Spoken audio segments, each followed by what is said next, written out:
আরেকটা জিনিস ছিল যে রাসেল আপা যদি বলতো আই রাসেল তুমি এখন এখান থেকে যাও, ও দৌড়া ভেগে যেত। আর যদি আই রাসেল তুমি এখন এটা করো, সাথে সাথে যেহেতু সে আমাকে মানে উঠতো আবার কথা বলতো আবার কথা। আর রাসেল বলছে আমি ওর গায়ের জীবনে হাত তুলবো না। তারপরে ও আমাকে যে ডয়ারটার মধ্যে হাত জাতা দিয়ে ধরে রাখলো, ওই ভিডিও আপাকে পাঠাইছি, পরে মারলো, প্রেগনেন্সির কথা ও ভাবলো পজিটিভ নাকি, তখন মারলো। মানে কুকুরের লেজ 10 বার কাটলে যেমন সোজা হয় না, সে নিশ্চয়ই জানতো না যে রাসেল এমন। বার্থডে গিফটটা যেমন, বার্থডে গিফটে একটা ফোন দিছে, আমার 2টা ফোন তো ভাঙলো, মারলো। আমাকে একটা ফোন দিছে স্যামসাং A15, 19,000 না 20,000। সেটার টাকাটা আমি যখন জিজ্ঞেস করছি যে তোমার কাছে তো টাকা নাই, তুমি টাকাটা কই পাইলা এই সিচুয়েশনে, তখনও কিন্তু বলছে যে টাকাটা আমাকে হেলেনা আপা দিছে।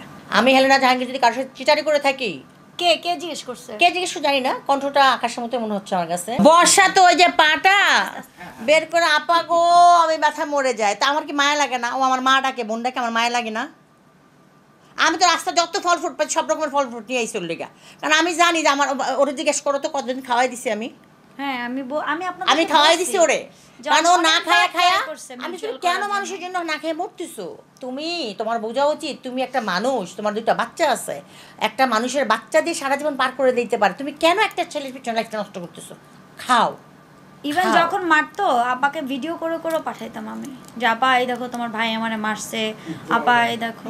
হ্যাঁ, কারণ একমাত্র আরেকটা জিনিস ছিল যে রাসেল আপা যদি বলতো আই রাসেল তুমি এখন এখান থেকে যাও, ও দৌড়া ভেগে যেত। আর যদি আই রাসেল তুমি এখন এটা করো, সাথে সাথে যেহেতু সে আমাকে মানে উঠতো আবার কথা বলতো আবার কথা। মিজল করেছি তো, অনেকবার করেছি, শেষে তো কোরআনই ছোঁয়াইলো লাস্টে তো মানে মানে কোরআন শরীফ ছুঁয়ে ও বলছে, ওর কথা ও রাখছে, ও বলছে যে আমি কোনো ভিডিও করব না, ভিডিও কিচ্ছু করি না, ভিডিও ছাড়বো না, করবো না, ধরবো না। রাসেল বলছে আমি ওর গায়ের জীবনে হাত তুলবো না।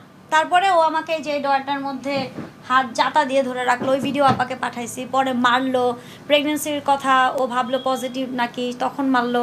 ওইটা আর আমি আপাকে জানাই নাই, কারণ কি তখন আমার কাছে মনে হয়েছে যে ওইটা আর না, ইটস ইনাফ, ওভার।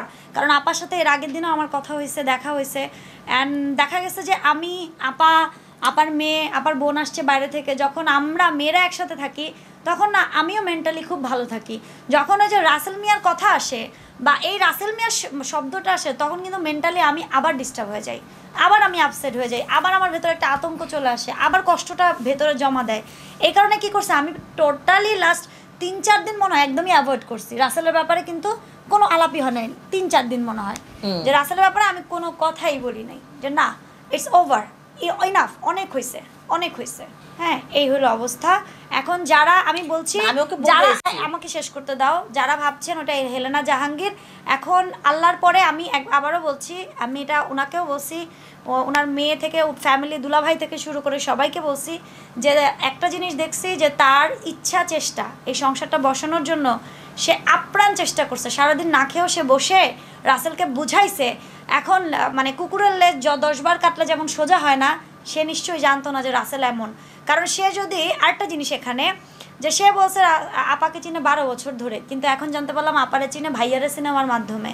তো সে কিন্তু আলটিমেট বিক্রি করছে আপাকে। বার্থডে গিফটটা যেমন, বার্থডে গিফটে একটা ফোন দিছে, আমার 2টা ফোন তো ভাঙলো, মারলো। আমাকে একটা ফোন দিছে স্যামসাং A15, 19,000 না 20,000।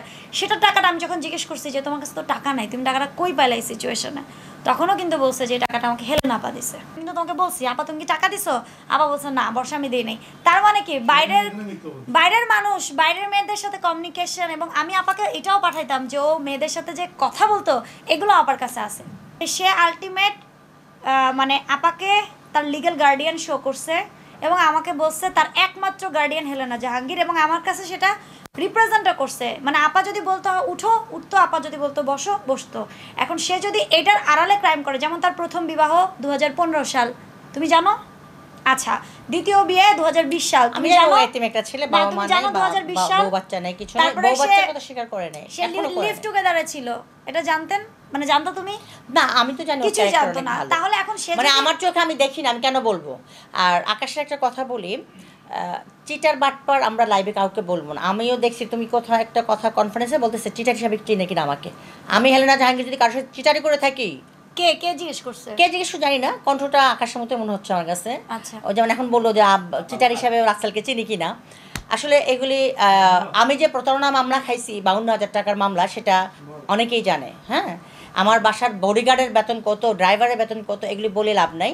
এই চিটার বাটপার আমরা লাইভে না বলি, কে চিটার কে বাটপার একমাত্র আল্লাহ জানে। আচ্ছা, আমার সাথে রাসেলের পরিচয় হচ্ছে সামাজিক যোগাযোগ মাধ্যমে, আমাকে ফেসবুকের মাধ্যমে।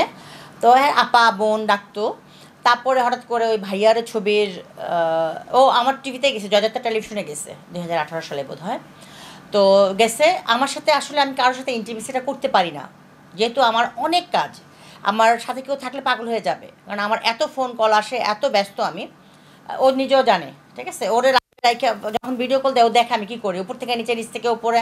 আমার সংসার অনেক বড় আলহামদুলিল্লাহ, সবাইকে আমার টেক কেয়ার করতে হয়, ব্যবসা বাণিজ্য টেক কেয়ার করতে হয়, টিভি মিডিয়া পত্রিকা আমার অনেক কয়টা, আমি সব কটা আমাকে টেক কেয়ার করতে হয়। সো রাসেল হঠাৎ করে আবার বললো যে আপা আপনি একটু ইয়েতে আসেন, এই কী নাম, ভাইয়ারা ছবির ইয়েতে। আমি বলছি না না, এইসব শুটিং টুটিং করবো না। যাই হোক, ও আমাকে কনভিন্স করছে যে হোক। আর আমার হচ্ছে যেহেতু বোন ডাকছে আমাকে, আমাকে কেউ সম্মান করলে আমি সম্মান দেবো, এটাই পৃথিবীর নিয়ম। গিভ অ্যান্ড টেক, সবার সাথে রিলেশন। সামাজিক মাধ্যমের পরিচয়, ভাইয়ারও ছবি করলাম, তারপরে আবার গ্যাপ। ওই ফখরুল ভাই, তারপরে আরও আছে ভাইয়ারও ছবির সাথে যারা যারা আছে তাদেরকে নিয়ে প্রোগ্রামে যেত। আমার ছেলের বার্থডে, মেয়ের বার্থডে, আমার বাচ্চাদের বিয়ে শাদী অনুষ্ঠানে, সব জায়গায় যেত। এই একটা গ্রুপ আছে ওর একটা ছোটোখাটো গ্রুপ আছে, সবাইকে নিয়ে যেত, ভাইয়ারে সিনেমার গ্রুপটা। তো ওইভাবে ওই যতদিন গেছে ততদিনই। এর মধ্যে কিন্তু আমার ফোনে কথা বলার কোনো সুযোগ ছিল না।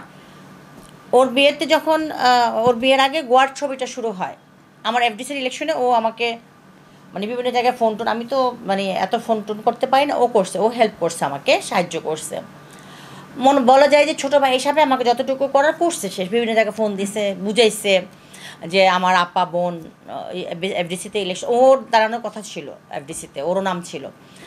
তো বাইদা ওবার কীভাবে হোক ওর নামটা ইয়ে হয়েছে। পরে আমি তো ইলেকশন করলাম, আমার জন্য অনেক দৌড়াদৌড়ি করছে, তখন থেকে বেশি অ্যাটাচমেন্ট।